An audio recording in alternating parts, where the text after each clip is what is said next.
হুম, নবীর একটা আদর্শের কারণে জান্নাতে যাবে। সিরত মানি আদর্শ। আর এটা আমরা কদমে কদমে মোহতাজ।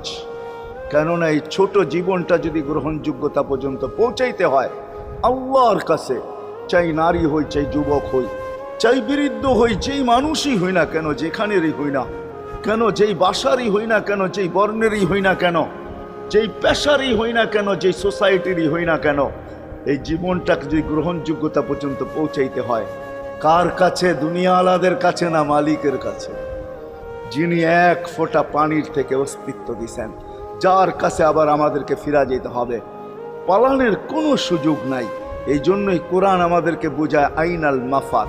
আল্লাহ বলতেছে কোথায় ভাগবে তুমি, বলো কোথায় ভাগবে? কবির কথাই সত্য, যদিও নাকি পালাও তুমি আকাশেতে লাগিয়ে সিঁড়ি, সিঁড়ি লাগাও যদি আকাশ